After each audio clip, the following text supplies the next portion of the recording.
guess you could say this is going to be reformatted to a YouTube video, so welcome as well to a YouTube reading of a Lovecraft story. Today we are looking at Nyarlathotep by Lovecraft. It's a notoriously short story, but it does contribute to one of the elder gods of the Cthulhu mythos, so that's pretty interesting.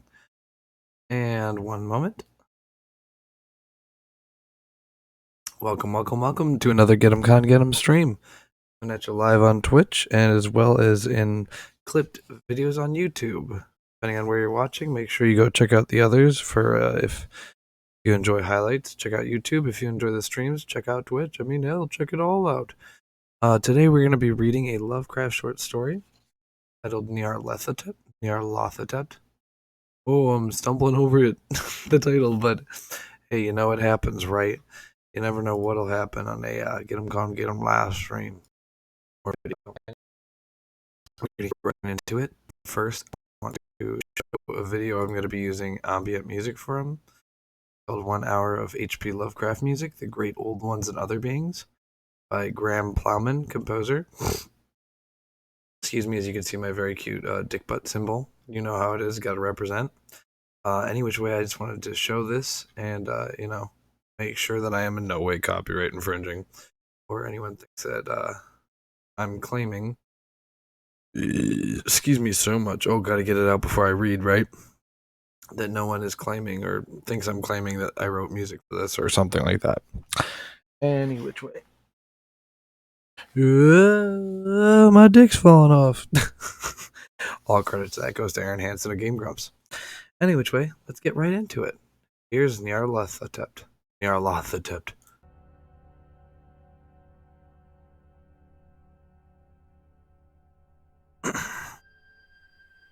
Nyarlathotep. The crawling chaos. I am the last. I will tell the audience void. I do not recall distinctly when it began, but it was months ago. The general tension was horrible. To a season of political and social upheaval was added a strange and brooding apprehension of a hideous physical danger. A danger widespread and all-embracing, such a danger as it may be imagined only in the most terrible phantasms of the night. I recall that the people went about with pale and worried faces and whispered warnings, prophecies which no one dared consciously repeat or acknowledge to himself that he had heard. A sense of monstrous guilt was upon the land, and out of the abscesses between the stars swept chill currents that made men shiver in dark and lonely places. There was a demonic alteration in the sequence of the seasons. The autumn heat lingered fearsomely, and everyone felt that the world and perhaps the universe had passed from the control of known gods or forces, that of gods or forces which were unknown. It was then that Nyarlathotep came out of Egypt. Who he was, none could tell, but he was of the old native blood and looked like a pharaoh. The Fellahin knelt when they saw him, yet could not say why. He said he had risen up out of the blackness of 27 centuries, and that he had heard messages from places not on this planet. Into the lands of civilization came Nyarlathotep, swarthy, slender, and sinister, always buying strange instruments of glass and metal and combining them into instruments yet stranger. He spoke much of the sciences, of electricity and psychology, gave exhibitions of power which sent his spectators away speechless, yet which swelled his fame to exceeding magnitude.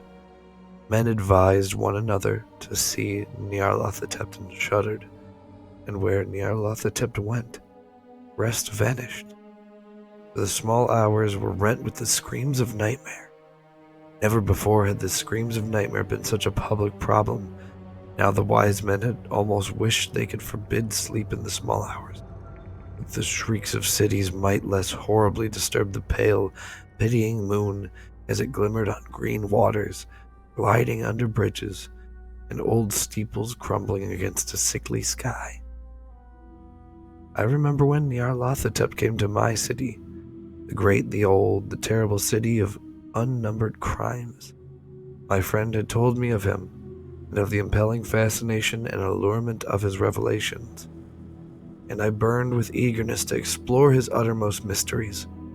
My friends said they were horrible and impressive beyond my most fevered imaginings, that what was thrown on his screen in the darkened room prophesied things none but Nyarlathotep dared prophesy, and that in the sputter of his sparks there was taken from men that which had never been taken before, it which shewed only in the eyes. And I heard it hinted abroad that those who knew Nyarlathotep looked on sights which others saw not. It was in the autumn odd that I went through the night with the restless crowds to see Nyarlathotep, through the stifling nights and up the endless stairs into the choking room. Shadowed on a screen, I saw hooded forms amidst ruins, and yellow evil faces peering from behind fallen monuments. I saw the world battling against blackness, against the waves of destruction from ultimate space, whirling, churning, struggling around the dimming, cooling sun. Then the sparks played amazingly around the heads of the spectators, and hair stood up on end, whilst shadows more grotesque than I can tell came out and squatted on heads. And when I, who was colder and more scientific than the rest, mumbled a trembling protest about imposture and static electricity, Nyarlathotep drave us all out, down the dizzy stairs into the damp, hot, deserted midnight streets. I screamed aloud that I was not afraid, that I never could be afraid. Others screamed with me for solace. We swore to one another that the city was exactly the same and still alive. And when the electric lights began to fade, we cursed the company over and over again and laughed at the queer faces we made. I believe we felt something coming down from the greenish moon, for when we began to depend on its light, we drifted into curious involuntary marching formations and seemed to know our destinations, though we dared not think of them. Once we looked at the pavement and found the blocks loose and displaced by grass, with scarce a line of rusted metal to shew where the tramways had ran.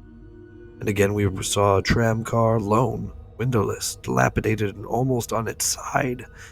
When we gazed around the horizon, we could not find the third tower by the river, and noticed that the silhouette of the second tower was ragged at the top. Then we split up into narrow columns, each of which seemed drawn in a different direction.